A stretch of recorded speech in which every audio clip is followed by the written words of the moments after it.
Hello there, everybody. Welcome back to Star Wars Lads. We've got a little impromptu review for you all. One we didn't know existed until last week. Nobody knew it existed until last week. And that's Padawan's Pride, an Audible original little novella that's about 3.5 hours long on single speed. This is a little story about Obi-Wan Kenobi and Anakin Skywalker when Anakin was an apprentice very shortly after the events of the Phantom Menace. This is very young Anakin, very much so early Padawanship to Obi-Wan. And so we get a lot of that younger perspective, and it was very cool getting this surprise out of nowhere. We're going to give you our thoughts quickly here on the story and everything, spoiler free, so you know if you should check it out. Make sure you hit that like button and subscribe to the channel for more. We have plenty of book content on our channel, and we will be reviewing the next High Republic book as soon as we possibly can, and then wrapping out the year with A Glass Abyss from Mace Windu's new story. So we're excited to talk about those two things as the year continues to wrap up, and then we'll be doing a re-rank of every single Star Wars canon book. All right, without further ado, let's get into Padawan's Pride, which, like I said earlier, surprise drop. Fun little story. What did you think overall, Sanak, of the experience listening to this as an Audible exclusive experience, and also just the story and the characters overall?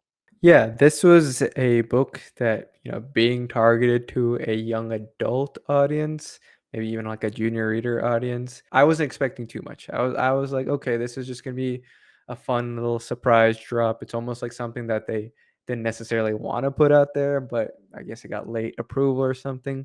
But I will say, once I saw that Jake Bartok did the illustrations, my hype started going up because he's become one of those people in the fandom that has gone into a little bit more of a notoriety just from that fan love, and now he's working on official stuff, and I really do like his art style. So seeing a little bit of that aged Jake Lloyd with some slight Hayden features, getting that pre-Attack of the Clone Obi-Wan look where he's like, yeah, maybe I'll stick around for 10 years with this look, right? Like I think he nailed that look, and that got me really excited. And this being an Audible original, I didn't know if that necessarily meant that there would be a little bit more funding or a little bit more attention paid to this, because as we've seen with a lot of the young adult novels recently, and especially around the High Republic, they don't put really much effort outside of the narration, right? They don't get a Marcus Thompson to like completely put his whole into all the characters and the setting and great sound effects or anything like that. So I wasn't expecting much, but luckily this was actually pretty good. I do admit that a lot of this music, it feels like they're playing Star Wars Light or something that is similar, generic, but I think it worked. I wasn't expecting anything crazy, but I think they used the timing of it pretty well. And I think Kevin Kemp, I think he did a pretty good job. I was really impressed more by his Anakin voice than anything. I think his Obi-Wan's solid, but I think we've heard through like Master and Apprentice and all that, like the type of Obi-Wan that I want to really, really relish in and more of the details there. This obviously being about their early partnership, their early master and apprentice relationship.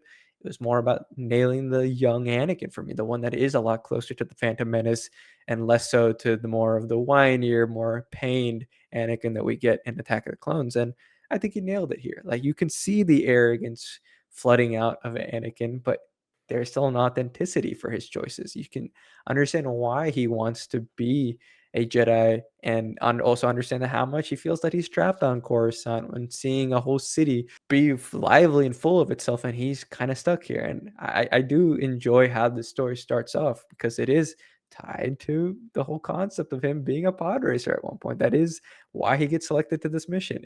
It's really interesting to know that this is one of their first missions in rotation. I know we've technically got the Age of Rebellion comic, and I know that this was specifically written to know that Obi-Wan Kenobi miniseries from Charles Soule is set a little after this, where you can start having a little bit more Palpatine influence, a little bit more of that teenage Anakin. And I think this nailed it really well. The balance is there. You can get that classic feel of that relationship from the start of Attack of the Clones, but you do get to see a lot of like that nostalgia, the losses, the choices there. And I think how Obi-Wan was written, especially in that first third of the story, was pretty good. I do like how much of his focus is still on Qui-Gon without it being obsessive in the same way that Anakin struggles. I do like how he's still thinking about Maul, right? Even though Maul says, "Oh, you never thought about me at all in all these years." It's like, no, he definitely did at one point, and I do like that this is a story that does tackle that. This takes like a story written in a very similar sense to me as like a Jedi Quest, and kind of puts all the best parts together. I'd love to see more here, obviously, but the pod racing, narration, the sound effects, it was a really nice, fun, short story to get my teeth into, kind of remember the best fun parts about both of those stories, both of those films, and kind of see how this all starts bridging together. And I've been asking for more stories like this. You don't have to go crazy here. And this is a great example of how you can just build out this 10-year peace period while all the underworld and the dark side influences are building up, and how the Jedi are just kind of just dealing with the nature of the galaxy, and how this relationship is going to one day become such a terrible tragedy. But you can see why it worked when they actually trusted each other, when they actually let Anakin be himself, when you get to see Anakin make some of the more difficult choices that is very Jedi like of him, when you get to see Obi-Wan relax and understand he's a master, he's a teacher, but at the end of the day, the student has to do what they must, right? There were some strong dramatic choices here. And yeah, I just loved how it all turned out. It's a fun, nice little story. And I think Kevin Kemp did a great job overall. Yeah, I completely agree. This is a really nice surprise, and not just because it's a fun little story with Obi-Wan and Anakin in a time period that we desperately need Star Wars stories, because there is nothing. We did our Star Wars eras ranking on tier list. This to me was the worst era of Star Wars by a long shot, because there are just no stories between The Phantom Menace and Attack of the Clones in canon. Like, a handful at best. And so it is nice to add to this, especially because we really don't have anything immediately post the Phantom Menace. And we are getting the Mace Windu book coming here soon that's going to take place in this similar time period. But it is nice to just finally get some Obi-Wan and Anakin perspective in canon here, because there are a lot of great connections to Phantom Menace. There, Qui-Gon's fingerprints are on this audio drama. It's not really an audio drama fully. It only has one narrator, so it's not a traditional audio drama where they've got an entire voice cast to do all the different roles. It is one narrator doing the different voices for every character, so it is more of a traditional audiobook, but in that way, it is exclusive right now to audio only. And I doubt we ever get a script for this, because it would be very, very small. If they did it, it would probably be a paperback, a small paperback. But going back to the story, Qui-Gon's all over this book, and I love seeing both Obi-Wan and Anakin's perspectives on Obi-Wan trying to implement a bit more of the Qui-Gon style into his teaching, but also reverting back to the rule follower, the version of Obi-Wan you see in the Phantom Menace, especially, but then also kind of bridging that version of Obi-Wan who's maybe willing to bend the rules once or twice with Qui-Gon, and you get some fun little asides in this story about some things Obi-Wan's done in the past that have related to the underworld, but also the Obi-Wan who's extremely strict and very serious in Attack of the Clones when it comes to Anakin. When he's not with Anakin, he's laughing and having fun. When he's with Anakin, he is not having fun. And you see that starting to form a little bit in this story, but you also keep a little bit of the spirit and the love and the soul of their relationship. And even little moments at the beginning, like Obi-Wan growing out his hair a bit more, and you hear Anakin's commentary on that, or growing a beard and hearing Anakin's commentary on that. There's a lot of little fun moments that embrace both characters. I also love that this is kind of a little bit of an adaptation of Star Wars Racer Revenge, which is a video game I have a lot of nostalgia for, that I loved playing as a kid. And I didn't expect that from the story. I knew nothing about this story going in, and I did enjoy that it is kind of all centered around pod racing. And that's not really a spoiler, because it is basically the story of this book. So I thought it was well written. I enjoyed the Audible experience. It is a high quality, as always. Like you were saying, a lot of the stuff we get from Lucasfilm Press, the young adult books, and the junior novels, those audio experiences are not usually as high quality as the stuff we get from Random House. But here, Audible did a really solid job with the music and the effects. And the narrator was good and did both Anakin's American accent and the narrator's more traditional British accent. It also fit Obi-Wan quite well. He did both characters well, and all the other characters as well too. So moving on from that, we are going to give you now our score out of 5 for this, so you know whether you should read it or not. I think we both enjoyed it quite a bit. Sanak, what would you give Padawan's Pride out of 5? Out of 5, I would give this a 3.5. I was really pleasantly surprised.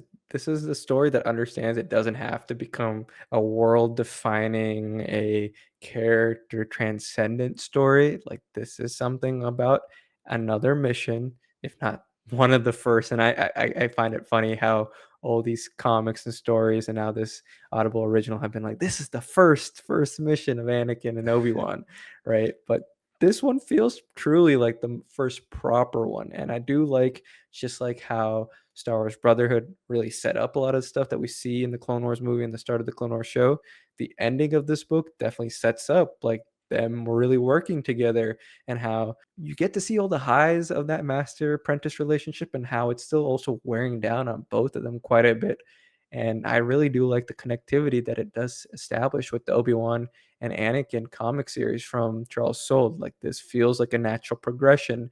You can start seeing why Anakin is almost disturbed by the Jedi over time, what he's witnessing, what he's forced to deal with.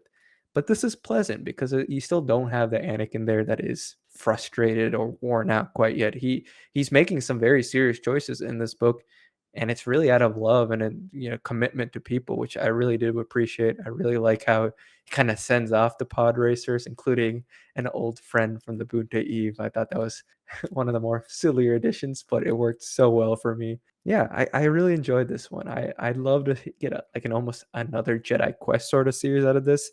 We don't necessarily need like 10 books, but if we can get two more of these, I would really love them. So yeah, 3.5 out of 5. Yeah, I love that suggestion. I would really love a whole series of Audible originals that are focused on the progression of Anakin and Obi-Wan. And I would give it the same score, 3.5 out of 5. I think this is a story that don't go in expecting it to change everything you know about Anakin and Obi-Wan. It is a relatively simple story because it is only a little novella. It's 3.5 hours. It doesn't have the time to do massive character beats. And I think if there was a story that was about Anakin and Obi-Wan that had this same exact plot, but it was a full-on novel, I might drop this down to like a 3 or 3.25 because there isn't too much depth here. But the moments that are given and the little tidbits that you get that do connect and embrace this 3-hour run and also give you a fun, exciting story that will fly by if you're listening on a faster speed than one time speed, I think you really will enjoy this. And it certainly is worth listening to, especially if you're a fan of the audiobook format.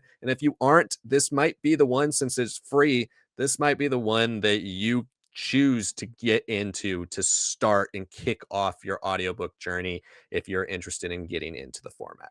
So thank you so much for watching our little review of Padawan's Pride. Hopefully you check it out and enjoy it. If you've read it, let us know what you think in the comments below. If you weren't going to read it, but our review helped you out, make sure you let us know in the comments. We always appreciate those types of comments as well. Make sure you like the video, it helps us out a lot. Subscribe to the channel for more. Like I said, we're going to be reviewing all the Star Wars books, young adult and adult, that will be coming out for the rest of the year, and then finishing off the year, as always, with our 2024 rankings of every Star Wars canon novel. So thank you so much for watching this video, and we will see you all next time.